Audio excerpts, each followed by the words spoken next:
Vu autrement, la chronique de Jérôme sur Radio Grand Lac. J'adore ces grillons. Bonjour, bonjour les amis sur Radio Grand Lac en direct 92.1 FM. Nous avons l'honneur de recevoir une dame que j'adore pour ses yeux pétillants et surtout son entrain. Et au regard de la carrière que j'ai lue, qui n'est que à son début, j'ai été époustouflé. Bonjour chère Nathalie Schmitt. Bonjour cher Jérôme.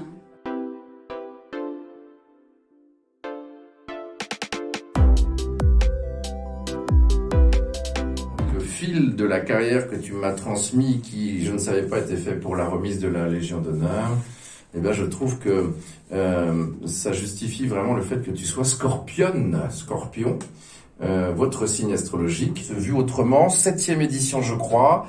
La semaine prochaine, pour finir la saison, avant le retour en septembre, nous aurons Cédric Campanella du restaurant Le 59 et grand cuisinier au demeuré. Thierry d'un caractère docile car il est poisson. Tout à fait, on s'accorde très bien, on est vraiment deux âmes sœurs. Ah, c'est joli, c'est ton alter ego aussi, on peut dire ça, la chanson de Jean-Louis Aubert que j'adorais. Oui, et puis un petit clin d'œil à ma fille qui m'a fait un très beau cadeau de Noël il y a 2-3 ans en créant une petite histoire au quotidien. C'était le calendrier de l'Avent où tous les jours j'avais un petit morceau de l'histoire. C'est vrai. Oui, et c'était justement sur l'histoire de deux âmes sœurs. Il y avait le prince Titi, qui était donc Thierry. Moi, j'étais la princesse Nat. Et puis, elle avait rajouté tout un tas de personnages qui étaient quelque part des personnages de la famille ou des amis. Et c'était magnifique. Et j'ai eu 24 petits morceaux pour finir en apothéose par le mariage de la princesse et du prince. C'est extraordinaire, hein. Ce qui prouve qu'elle agrée votre union déjà, alors que vous avez chacun 2 enfants, si j'ai bien compris. Donc tu es aujourd'hui vice-présidente au conseil départemental de la Savoie, déléguée à la jeunesse et au collège. Je trouve que c'est une très belle tâche. Depuis mars 2015. De formation, eh bien, tu as eu bien sûr ton bac et un BTS. Bac B, je crois, hein. Bac éco, oui. C'est celui que j'ai loupé. Moi, j'étais en G. Ingénierie. Alors, ton BTS, c'est ingénierie et gestion industrielle en 1985 à l'école ECIV ou ECIV de Paris. C'est ça, boulevard Saint-Marcel, dans le 13e. Tu es une vraie Parisienne née dans le 9e, je crois. Mm-hmm. Voilà, tu vas nous parler de ça ensuite. Tu es trilingue, on peut le dire, ou pas. Pratiquement, anglais, allemand, espagnol, parce que tu as parcouru l'Europe et l'Europe de l'Est. Donc, ce qui se passe en ce moment, forcément, tu es bien au fait, pardon. C'est en Ukraine que j'avais passé le plus longtemps. Voilà, tu vas nous en parler. Ce petit chapeau pour dire que ta carrière, tu as été assistante technique, formatrice dans l'industrie du textile et l'habillement. Mm-hmm. Ce qui touche un peu à ta maman aussi. Et, enfin, on en parlera. Oui, mes parents, c'était la fourrure. Qui est plus très en vogue aujourd'hui, on le sait. Beaucoup de respect pour tous les artisans. Je m'insurge contre le terme de travail manuel, parce qu'avec les mains, si on n'a pas la tête, on ne fait pas grand-chose. Ça, c'est vrai. Hein. Donc, les mains ne sont que le prolongement de la tête. C'est ça. Donc, il y a les intellectuels qui ont parfois deux mains gauches, mais un artisan ne peut pas avoir deux mains gauches, mais il a besoin d'un cerveau. Donc, Et bing. De nombreux déplacements en Lituanie, en Ukraine, assistante de direction après... pour les ascenseurs hydrauliques, mais aussi pour les stations d'épuration. Mm-hmm. Je me trompe pas, hein, tu me dis ça. Non, tout à fait.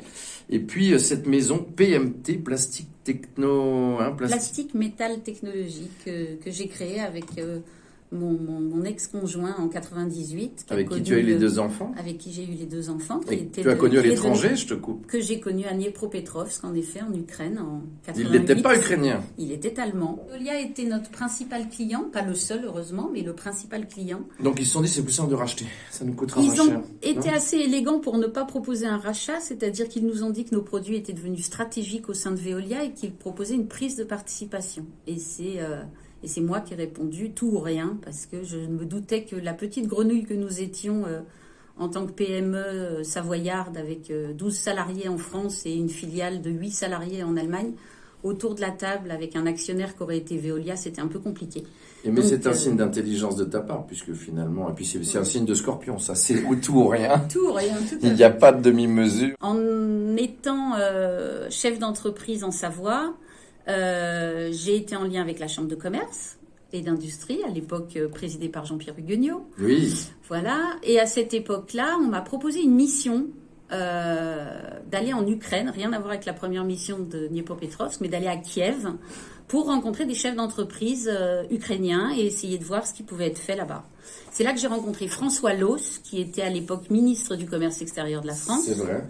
Et au retour de ce voyage, on m'a proposé de devenir conseiller du commerce extérieur de la France, puisque le développement à l'international de PMT avait déjà fait ses preuves et que cette structure des conseillers du commerce extérieur de la France considérait que j'avais une expérience ou une expertise qui méritait de me recruter. Et donc, je suis conseiller du commerce extérieur depuis 2005. Je le suis toujours aujourd'hui. Ah, voilà. Félicitations Nathalie, parce qu'il y a l'humilité aussi de ton personnage et les belles fleurs de ta robe qui sur le replay autour du lac vont flasher avec bonheur. C'est l'été après tout.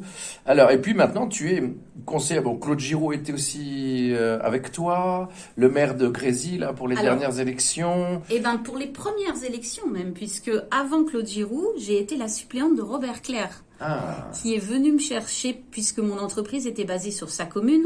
Puisqu'on a créé à Barbie, ensuite on est allé à Grésy. Aujourd'hui, l'entreprise continue sur la commune du Vivier-du-Lac. Oui, j'ai vu. Voilà. Et donc, quand on était basé à Grésy, Robert Clerc s'est rapproché de moi puisque c'était à l'époque où la loi venait de changer et où les conseillers départementaux titulaires devaient trouver des suppléants du sexe opposé.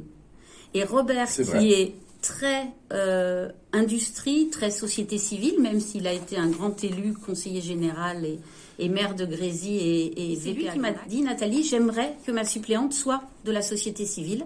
Est-ce que tu veux bien être ma suppléante pour les prochaines élections? C'est comme ça que c'est parti. C'est comme ça que c'est parti. Nous étions en 2011. On va attaquer... alors donc maintenant... Aujourd'hui, conseillère départementale jeunesse et collège, et tu y es bien, ou tu as d'autres ambitions politiques? C'est difficile à dire, mais... Alors, moi, j'ai toujours besoin de cohérence et de clarté. Donc, pour mon premier mandat en tant que titulaire, c'était donc en 2015, aux côtés de Claude Giroux.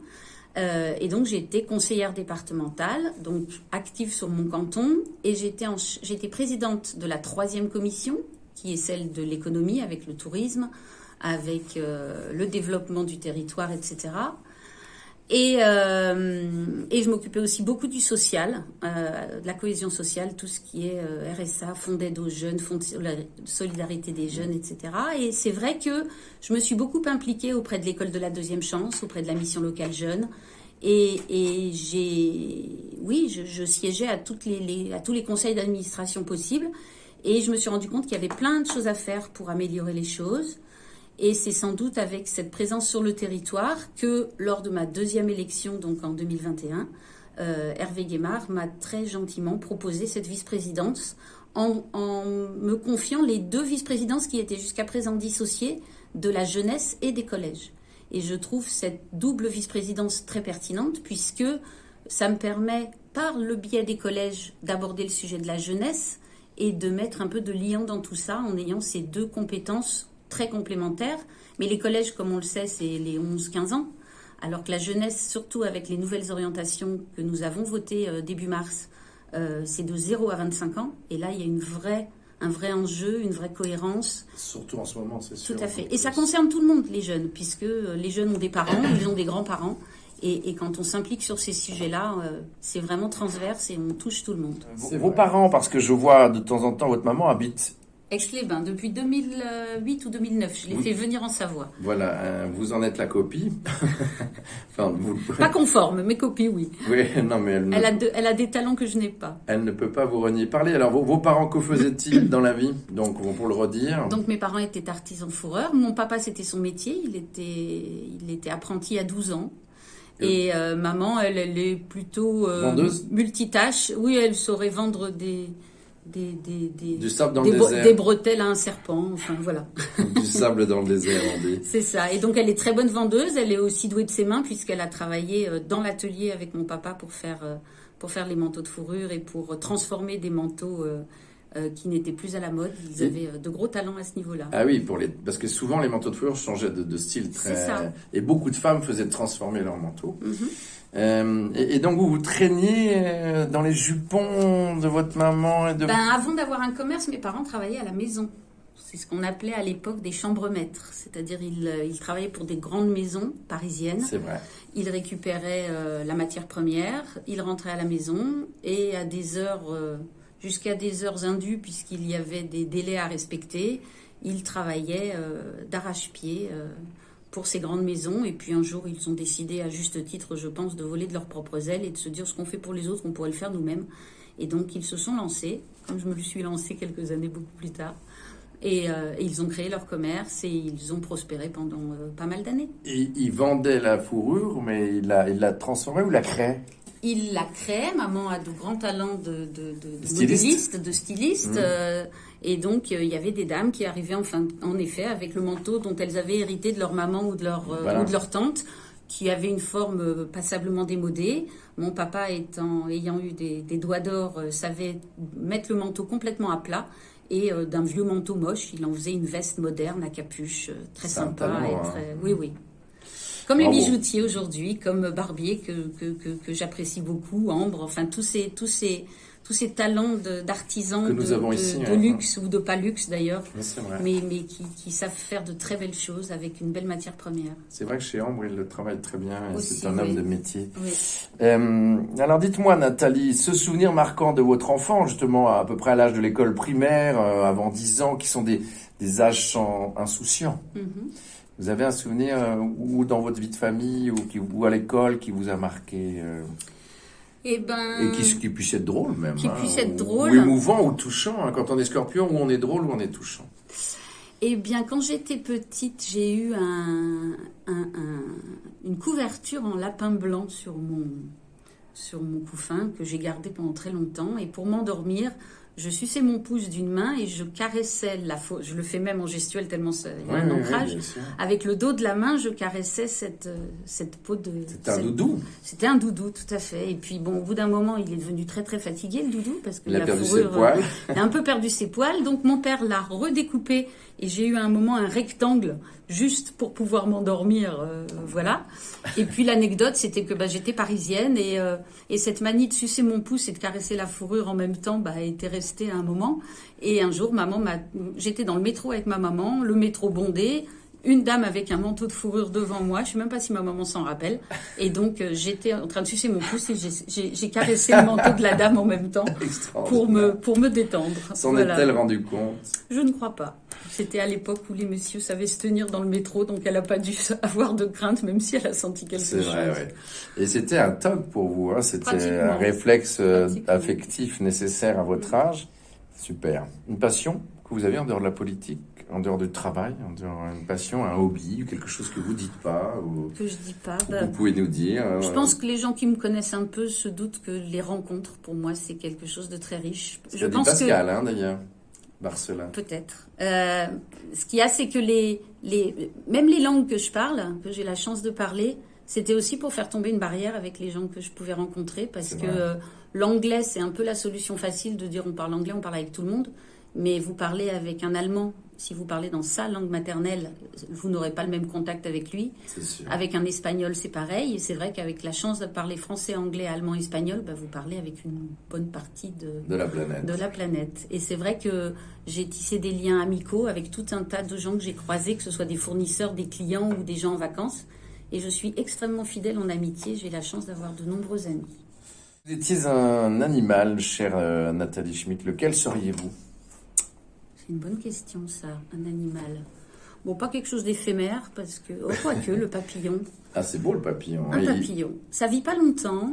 Ah, Non, oui. j'ai trouvé mieux. Ah, L'abeille.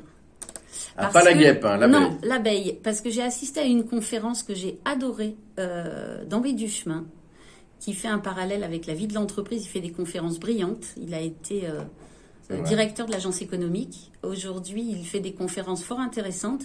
Et ce que j'ignorais et que j'ai découvert dans sa présentation, c'est que la vie de l'abeille passe par toutes les étapes. C'est-à-dire que il n'y a pas des abeilles qui butinent et des abeilles qui restent à la ruche pour s'occuper de la reine ou quoi. Elles passent par toutes les étapes et elles finissent leur vie par butiner. C'est vrai. Donc c'est une très belle retraite. Ouais, elle passe par, oui, c'est Elle ça. passe par toutes les étapes. Et donc la vie d'une abeille me plairait bien pour finir en butinant parmi les fleurs. Et puis l'abeille est nécessaire à la planète. Si elle disparaissait, il n'y aurait plus de planète. Et puis il y a surtout plus de flore et d'arbres et d'arbres fruitiers, etc. Exactement. Bon, ben voilà, l'abeille, c'est très bien avec les petites rayures plutôt que les fleurs. Donc, Nathalie, la prochaine fois qu'on se voit, vous amenez une robe à rayures en noir et jaune. L'abeille, c'est noté. Et votre, si vous en avez un, votre grand regret, si tel est le cas, s'il y a un regret, vaut mieux avoir J'ai fait un petit peu de théâtre. Et oui, Et- puisque, enfin, je sais pas Tout si à on peut fait. le dire, mais notre fille Odile Castel, qu'on salue, qu'on embrasse, Oui. qui est une Aixoise, Tout à fait. très bonne prof de théâtre, faisait des tournées chez les membres de son association, c'est ça? Oui, j'ai fait du théâtre avec Odile pendant plusieurs années. Ma fille aussi, d'ailleurs, s'était jointe à nous dans le club des jeunes, puisqu'il y avait deux groupes différents pour les adultes et les adolescents. Et c'est vrai que j'ai adoré cette période. On avait des grands moments de fou rire, des grands moments de plaisir, des grands moments de stress, mais ça fait partie aussi du jeu. Puis c'est léger. Et oui, c'est vrai que le théâtre, c'est pas dit que je n'y retourne pas un jour quand j'aurai le temps, c'est-à-dire dans... Pas tout de suite. Si vous voulez, on ira ensemble, hein, parce que Avec grand plaisir. moi j'ai ce grand regret de ne pas le faire. On m'a dit, vas-y, pourtant Odile me le Ah, puis disait. surtout, on a souvent du mal à trouver des garçons, donc quel que soit le club de théâtre, je pense qu'ils seront ravis de t'accueillir. C'est votre souhait à venir le plus cher qui viendrait encore ou à faire, qui peut être personnel, encore une fois, qui peut être voyager dans le monde, mais votre souhait le plus cher. Au-delà de l'évidence de la santé et du Oui. bonheur pour les proches que sont les miens, mes enfants, ma maman, Eh oui. les personnes proches, voilà. Y a-t-il un souhait, je sais pas, prendre un- C'est vite prendre possession de la maison que nous avons en construction. Ah, c'est matériel, mais c'est quand même nécessaire. C'est matériel, mais c'est vrai que c'est tellement important. Le C'est la nid, base. Oui, et puis la maison, c'est toute la symbolique du nid douillet qu'on a, de pouvoir y recevoir les amis, de pouvoir y recevoir la famille, de pouvoir y passer du temps, et voilà. C'est l'âtre et le foyer, hein. C'est pas pour rien qu'on dit le foyer du feu. C'est ça. Très bien, chère Nathalie. Ben, c'est un souhait. On dit pas où est la maison, mais elle est Non. bientôt finie ou pas? On espère maintenant une livraison fin octobre. Ça devient réaliste et réalisable. Mais même les réalisations professionnelles sont en retard, hein. Oui. Manque de matériel, on va pas en parler là. Donc, ce qui vous anime au quotidien, Nathalie Schmitt, c'est pratiquement la dernière question. Ce qui vous anime au quotidien. Du fond du cœur, vous voyez, ce qui vous fait que vous avancez. Ce qui me fait avancer, c'est aussi les choix, pour le coup, politiques que je peux faire. Dans le sens où moi, ce que je veux le soir quand je me couche, c'est avoir été utile à quelque chose, tout simplement. Et à mon échelle, c'est-à-dire que, pour parler de la jeunesse, un jeune qui était en déshérence, si on arrive à l'accompagner, à lui ouvrir les portes, que ce soit de la mission locale jeune ou de l'école de la deuxième chance, qui retrouve un sens à sa vie, qui retrouve une boussole qui va l'accompagner, parce qu'il y a beaucoup de jeunes justement déboussolés, soit pour des instabilités familiales, Oui, soit pour des voies professionnelles qu'ils ont prises qui n'étaient pas celles qui étaient faites pour eux. c'est vrai. Ils ont vraiment besoin d'être accompagnés. C'est notre richesse de demain, et il faut à tout prix que tous ces jeunes, les fameux ni, les jeunes qui sont ni en formation, ni en entreprise, ni en On école. ne sait pas où ils sont, ils traînent, hein, c'est sûr. Voilà, et c'est nos adultes de demain, ce sont les parents de demain, et il faut à tout prix les accompagner du mieux que nous pouvons. Et dès le collège, dès même la petite enfance, il y a, je pense, des jalons à poser. Il y a pour les aider, il y a aussi pour les défendre. Avec Florian Maître, donc sur le canton d'Aix-1, nous avons eu pendant la campagne, et nous continuons à l'avoir aujourd'hui dans notre action, le souci du harcèlement scolaire. Qui est véritable, qui est hein, et de véritable, plus en plus jeune, je qui trouve. crée des drames, et ça aussi c'est notre rôle d'adulte, pas seulement des enseignants, mais des parents, de toutes les structures qui peuvent les accompagner, d'aider nos jeunes. Ils ont des idées formidables. C'est vrai. Le conseil départemental jeune que je connais donc depuis 2015 et que je préside depuis 2021, avant c'était des 4e qui étaient conseillers départementaux jeunes. Depuis quelque temps ce sont des 5e. Et on ne regrette pas du tout d'être descendu à cet âge-là. On craignait qu'ils soient peut-être un peu jeunes, ce n'est pas le cas du tout. Ils ne sont pas encore happés par d'autres aspirations comme C'est peuvent vrai. l'être les 4e. Ils ont plein d'idées. J'ai eu le grand bonheur de les accompagner à Paris en avril, sur 2 jours. Ils avaient le sourire jusqu'aux oreilles. C'était sur le thème de l'alimentation, puisque c'est sur ce thème-là qu'ils travaillent cette année. En tout cas, qu'ils vont nous proposer des idées, des projets que nous allons financer au département. Et pendant ces 2 jours à Paris, oui, il y a eu de merveilleux échanges, il y a eu de belles rencontres.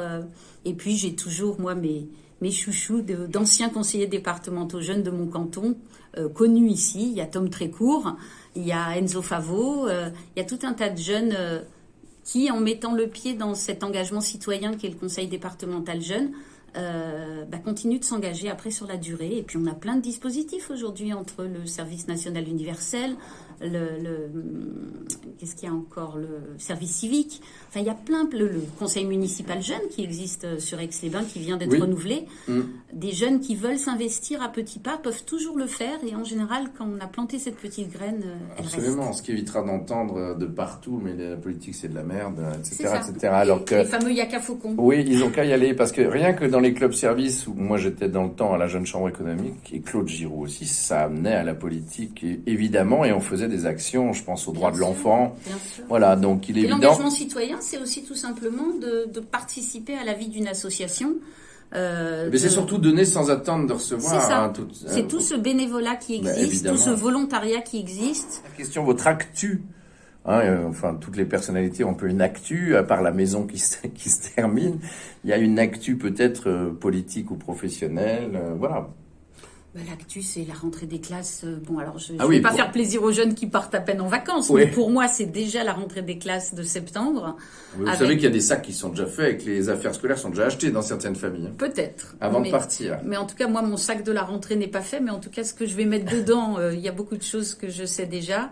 Déjà, c'est continuer la tournée des collèges, puisque nous avons 46 collèges en Savoie à partir de septembre, puisqu'on tiens vraiment à les rencontrer chacun et chacune avec les dirigeants, avec les collégiens, avec les professeurs, bien sûr, et pouvoir expliquer tout ce que le département fait de façon volontariste pour nos jeunes, que ce soit avec des plans montagne, avec des plans ski, avec des plans nautiques, avec ce qu'on fait pour le numérique, avec ce que Renaud Beretti, en charge de la culture, fait aussi. C'est vrai. Pour nos jeunes. Et là aussi, c'est des sujets transverses pour accompagner tous nos jeunes. Nathalie, on vous écouterait des heures parce que vous avez la voix, vous avez l'entrain, vous avez les couleurs et on vous souhaite un merci d'être venu dans Vue Autrement. Un grand merci pour ce gentil accueil, c'était très sympathique. Sur Radio Grand Lac, c'était un accueil sincère et on essaie de vous sortir quelques émotions. Merci à Jean-Pierre Germain à la réalisation, à Dodo, notre cadreuse d'exception. Nathalie Schmitt, on vous souhaite de belles vacances. Merci que beaucoup. la maison se termine, mais qu'elle tienne quand même. Vaut mieux attendre 2 semaines de plus. Et puis, pour terminer, on retrouvera le replay sur Facebook, Instagram et le site autourdulacdubourget.fr dimanche à 18h. Je dis toujours que c'est à l'heure d'Anne Sinclair. C'était une référence. Ce fut. Et bon été à vous, bonne rentrée. Et vous, c'est vous qui aurez le mot de la fin. On vous laisse choisir le titre final. Alors, il y a toujours une chanson que vous appréciez pour marquer la fin de ce Vue Autrement 7e édition. Semaine prochaine, Cédric Campanella, excellent cuisinier. La maison le 59, mais il en a fait d'autres. J'étais dans sa cuisine l'autre jour, c'est merveilleux. Les couleurs, la façon de travailler. On le retrouve à 12h06 la semaine prochaine pour le dernier Vue Autrement avant la coupure d'août. Et on vous laisse le choix, Nathalie, de conclure. Merci à vous. J'ai choisi 2 titres, du coup je ne sais plus lequel va être retenu. Il Il y a eu Calogero, Avant toi, en c'est hommage à mon conjoint. Et puis il y avait une autre chanson que j'aimais beaucoup, c'était Les yeux de la maman, Oui. par rapport à mes 2 enfants. Vous l'avez vu à Voilà. Musilac l'autre jour, il a chanté cette chanson. C'était Et- vraiment un très beau concert. C'est vrai, et je dirais qu'il y a une autre chanson qui m'a touché, qu'il a chanté, qui est moins connue, qui s'appelle Fidèle. Oui, et puis bien entendu, et ça c'est d'actualité, c'est les feux d'artifice Ah oui, en hommage à Nice et oui c'est vrai. aux victimes du 14 juillet, qui restera gravé dans nos cœurs à jamais, je crois. Oui, c'est vrai. Merci Nathalie Schmitt de votre venue. Pour vous, ce titre, Avant toi, et pour Thierry. Pour Thierry. Merci.